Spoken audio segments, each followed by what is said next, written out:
Yes, mga tropa, this is Cam Rider and welcome back to my channel. So ngayon mga tropa, ang gagawin natin is sasagutin na naman natin itong tanong ng isang tropa natin or isa sa mga viewers natin.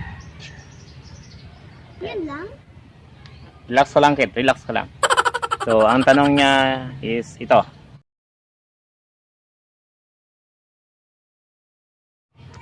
So, yun nga mga tropa, tinatanong niya kung bakit daw ang makina niya is bagong overhaul, may lumalabas daw na na langis sa breather. So, naman na, ito, papakita ko muna yung video na to mga tropa. Ito siya. So, ito yung with Gilas 125 natin mga tropa, no? Ayun nga, papakita ko sa iyo tropa. Nagtanong sa atin kung ang breather hose mo is nakikita mo na may lumalabas-labas na langis dito, or pag umaandar siya kahit naka-idle lang, kahit na hindi mo na siya i-release, may nakikita ka bang parang gabuhok na hamog or parang gabuhok na umusok? Langis yun mga tropa. So ayun tropa, nakita nyo no, na-explain ko siya na kapag sa hose, sa breather hose nyo is may lumalabas na as in gabuhok lang, or halimbawa mga tropa nagmo-moist lang, parang as in kunting-kunting moist lang, okay lang yan. Pero kapag nakikita nyo na kakaibang moist niya, parang pag halimbawa ito yung halimbawa nakatutok sa chassis or sa bearings nyo, pag gano'n nyo ng kamay nyo na parang may langis, so kailangan nyo na talagang i-check yung makina nyo kung anong nangyayari sa loob. So yun, kaya ko to ginawang example mga tropa yung motor ko sa inyo, kasi dito ko talaga sa na-experience. Kasi naalala ko mga tropa nung time na yun, nagbiyahe ako, tapos tinry kong yukuan para ipa-top speed. Then pag ahon ko, normal drive akong ganon, nakita ko yung jacket ko puro langis na. So yun nga, lumabas sa breather yung langis niya. Then talagang nanghina ako, kala ko yung piston ko butas na. Then yung chinek ko mga tropa, dito dumaan.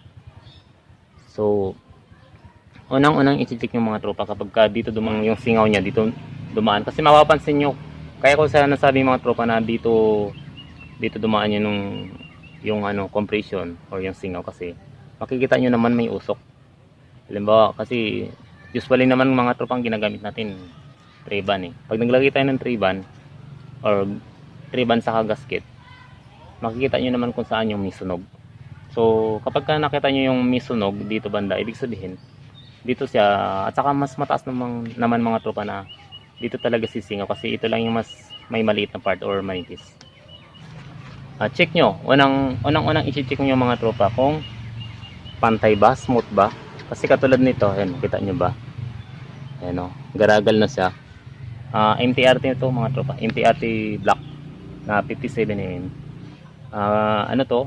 Kaya siya may butas-butas na, kasi parang nasa na siya, mag 8 years na ata or magna 9 years na ata. So kapag hindi talaga siya nagagamit mga tropa, yan, parang bakal din na kinakain ng kalawang. So yun, check nyo yan mga tropa. Yan, kung sa tingin nyo na parang nakita nyo na parang may bako, tapos pag salat nyo ng ganun parang hindi talaga sa smooth, may nasasalat kayong parang magaspang, try nyo try nyo mga tropa ipa machine shop. Sabihin nyo lang sa machine shop tanggalin lang yung nakakapa na parang lubak or parang magaspang. So alam na ng machinist yung gagawin mga tropa. So yun yung unang i-check nyo mga tropa. Sa pangalawa, kung ganun pa rin na nagawa nyo na ng paraan, or yung block nyo bago, siyempre kapag bago yung block nyo mga tropa, katulad nito bago naman to, wala namang issue, talaga makinis naman, proceed na kayo doon sa pag-check ng compression ratio nyo. Kasi baka sobrahan kayo ng talagang napakataas ng compression ratio nyo. Para matest yun mga tropa, may nabibiling compression gauge. Ang alam ko parang nasa 1,000 plus lang ata. Pero may mamahalin yan. Pero siyempre doon na lang tayo sa medyo mura-mura ng konti kasi bibihira lang naman tayo mag-gauge ng compression. So try nyo yun, baka sumobra na yung ano nyo, baka sumobra na yung compression nyo. So yun. So ngayon mga tropa, check nyo din, baka pag naglagay kayo ng, kasi normally naglalagay naman tayo ng gasket eh, tapos Treban, or kung zero gasket kayo, check nyo din mga tropa, baka napakakunti talaga ng ano, ng paglagay nyo ng Treban. Yung cams nyo rin tropa na gamit, baka sobrang taas niyan or sobrang taas ng duration niyan, magkakaproblema talaga kayo dyan. Kahit medyo mababa lang yung left nyo, basta mataas, over duration kayo, talagang susuka ng langis yung breather nyo mga tropa. So check nyo yun mga tropa. So yun, sa tropang nagtanong, I hope tropa nakatulong tong video to sa'yo, no? At sa mga may katanungan pa dyan, comment down lang para masasagot ko kayo or magagawa natin ng video pag interesting yung tanong nyo. Tapos mga tropa, shoutout nga pala tayo, no?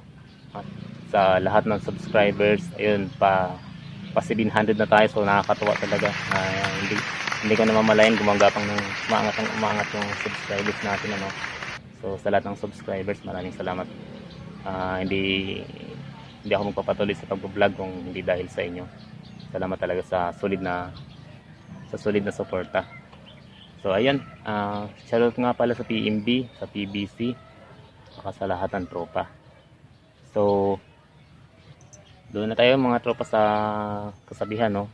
Minsan lang ang buhay natin mga tropa, gawin nating makabuluhan. So bago tayo magtapos mga tropa, pahingi nga pala ng ano, ng isang subscribe, like and share, tapos hit na din ang bell button para ma-notify kayo pag may mga bagong video. So salamat mga tropa.